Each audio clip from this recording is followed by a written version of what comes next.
What's going on, people? Well, as you know, I got my strike. By the time this is uploaded, that strike will be done with. I'll hopefully have at least 2 or 3 videos of me reading this book called Avengers, about the Jewish Avengers, aka Nakam. And also, although the book is more precisely about mostly the Jewish partisans, more specifically from the aspect of Abba Kovner, who I'll be talking about here. But briefly, just for a little bit of a teaser, I'm going to go ahead and show someone else's video, which is going to describe what the Jewish Avengers did. During World War II, Nazi Germany tore the world apart.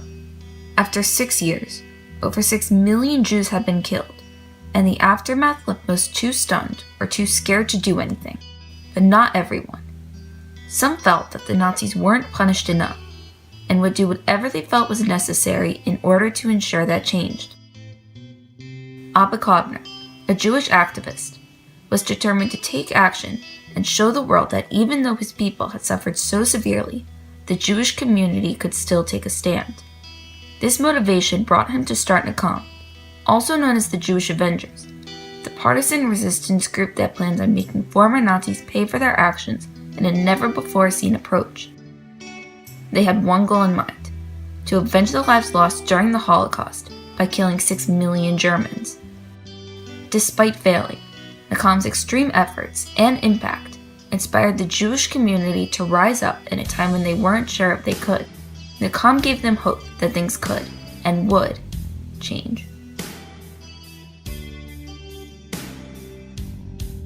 Partisans aren't widely known today, but their significance during the war should not be ignored.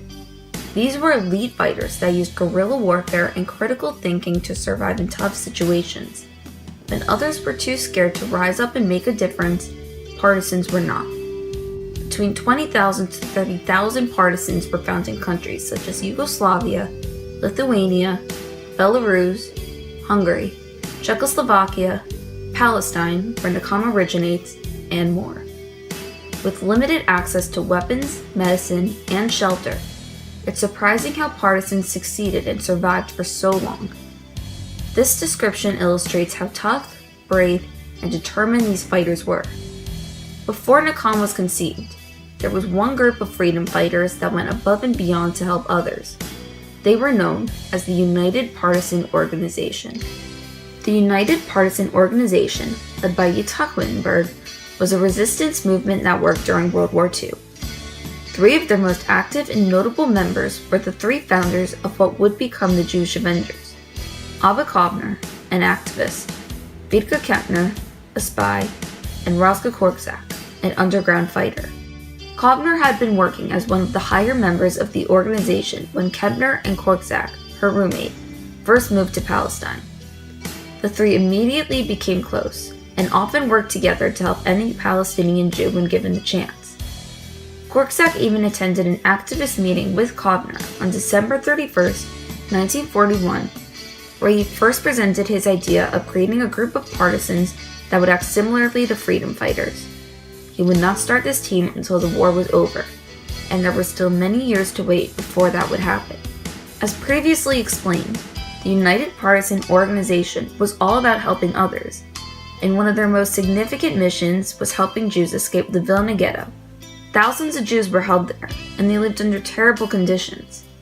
On September 23, 1943, Nazis appeared and liquidated the ghetto, destroying homes and killing 40,000 Jews.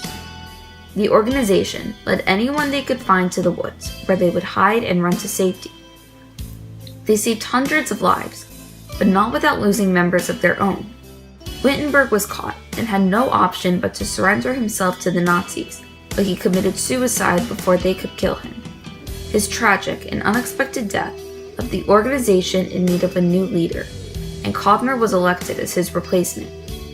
Under his guidance and command, the United Partisan Organization continued their impactful and helpful work until the war finally ended in September of 1945. The war was over, but Nakam's fight was only beginning. Germany had lost World War II, But that didn't mean the Jews had won. 6 million people had died, and nothing could justify that. Many were still mourning, trying to put their lives back together, and waiting for the former Nazis to face the consequences they deserved. Abba Kovner, as well as other members from the now disbanded United Partisan Organization, didn't want to sit and wait. They wanted to stand up and create the change they sought. Kovner was indignant that so many monsters could get away with their crime without feeling the same pain as he and the rest of the surviving Jewish people did. This outrage and his yearning for vengeance was his motivation to start Nakam, months after the war had ended. They would be named after the Hebrew word meaning revenge. With the help of Bidka Kempner and Roscoe Korczak, he brought together about 50 Palestinian Jews, 8 being women, and together they vowed that they would not let those killed during the Holocaust die in vain. This is why they were also called the Jewish Avengers. They would stop at nothing until those 6 million lives were avenged. Abba Kovner's first plan of action was undoubtedly extreme, but it would succeed in getting Nakam's message across. He wanted to kill 6 million Germans in exchange for the 6 million Jews killed, but he wouldn't be doing this in a recreation of the Holocaust. Kovner and the rest of the Jewish Avengers would poison the water supplies in various German cities, such as Berlin, Munich, Frankfurt, Nuremberg, and Hamburg. This was mass murder, but it was something the group felt needed to be done if they were to properly punish the Nazis. These partisans began their mission by traveling to Italy in July 1945, where they were happily welcomed by the Jewish Brigade Group, a military unit that served in the British Army during World War II, and like Nakam, consisted of Palestinian Jews. Nakam received the same support when they later went to Kibbutz Ein al-Kharash. Eventually, they met with Chaim Weizmann, the first president of Israel, who offered the group the name of a chemist he believed could possibly help them. The more they traveled, the more they tried to get others to take a stand with them. Not everyone Nakam encountered supported their ideas. Many were opposed to Kovner and his group's objectives, mainly out of worrying it could potentially interfere with Israel's independence. Someone especially skeptical about their plan was David Ben-Gurion, former Prime Minister of Israel.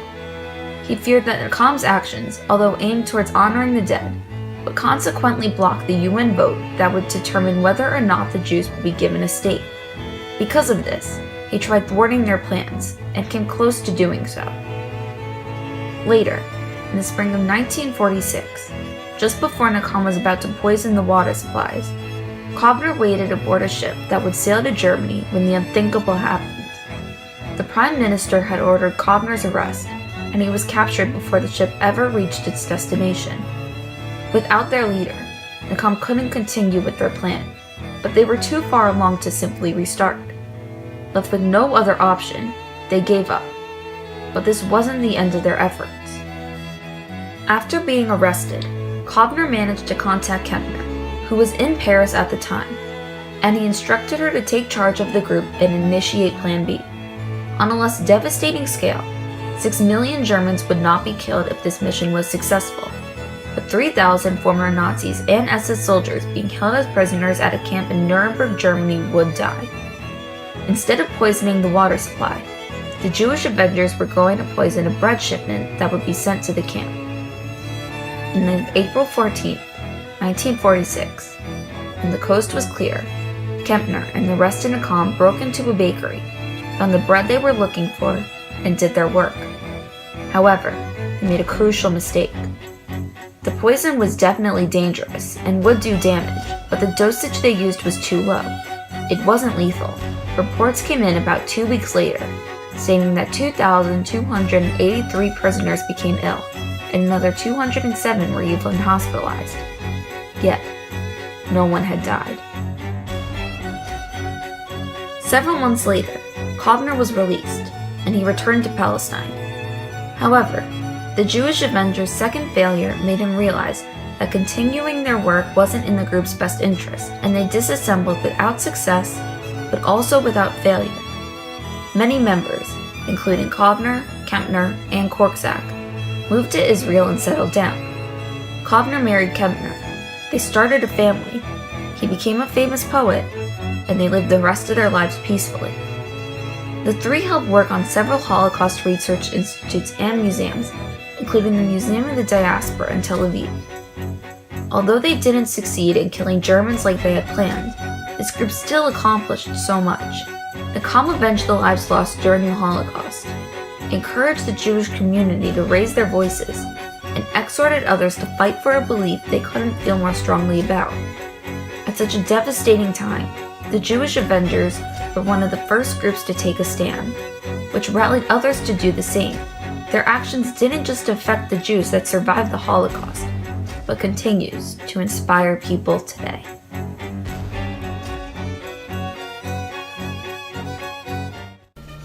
Alright, so while that short little documentary, it looks like that was done for high school, had its inconsistencies, particularly being very sumptuous, that, I know that's probably not a word, but that allegedly none other than the future Prime Minister of Israel himself, David Ben-Gurion, was the one that basically ratted on Abba Kovner to get him arrested for a year. A lot of people dispute that. So that's one amongst others. I can't think of them off the top of my head, but there's a lot of inconsistencies, but I think overall it's a pretty good start for our video. That way you can kind of get an idea. For the most part, though, this book that I'm going to be reading is going to be about the exploits of Abba Kovner while he was a Jewish partisan with the Red Army. So with that being said, I hope you enjoy this future journey that we are going to be going on by reading this book. And with that, I think I will bid you adieu.